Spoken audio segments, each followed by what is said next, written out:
Hello. Pruning roses is something that people are a little bit anxious about because they do worry about killing the plant, and that's really not likely to happen. I'm going to take you through one or two steps so that you'll see that it's really not difficult at all. In the early winter, I would cut my plants back by about half, and that just helps to keep them stable when it gets very windy, and it saves the roots getting rocked about. With some plants, we prune just to keep a good shape. With roses, it's a little bit more important than that, because as well as keeping a good shape, we want to ensure that it flowers well. If you don't prune a rose, it will keep growing, but it won't flower nearly so well.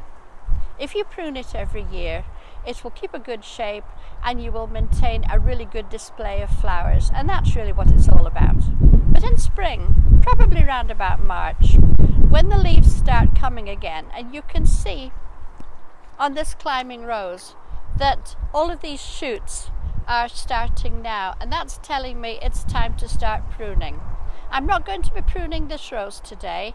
I've already done that in the winter. The first thing you would do is look to see if you've got any dead, damaged or diseased stems.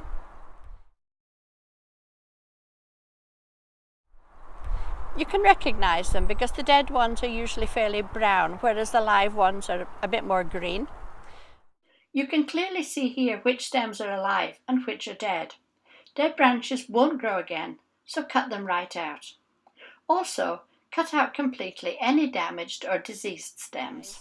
And also look for any stems that are crossing over in the center of the plant, because if they're crossing over in the wind, then they're rubbing on each other and they will cause damage. And once they've damaged themselves, then that's a place for infection to get in, and that's not good for the plant. Cut out all inward-facing branches to leave the center of the bush open, as well as preventing branches from rubbing against each other. This allows free circulation of air, and this discourages disease. Once you've removed all of the dead, damaged and diseased stems, and you've taken away all the crossed ones in the middle, then this is where we get down to the serious business of pruning to ensure a good shape for the bush and to ensure it flowers well. And I'm going to show you on two little bushes that I bought last year. They'd already been cut back. I planted them, I've left them, and I'm now ready to prune them.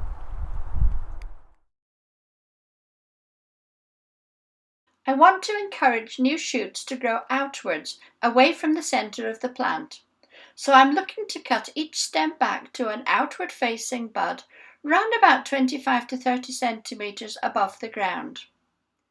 If you've got no buds showing yet, look for an outward-facing leaf scar, which is where the bud will emerge, and cut there. Make a slanting cut, as shown in the photos, and this will help the rain to run off. And last, but very importantly, give your newly pruned rose a good feed of general purpose or rose fertilizer, and you should be rewarded with a wonderful display of roses in the summer.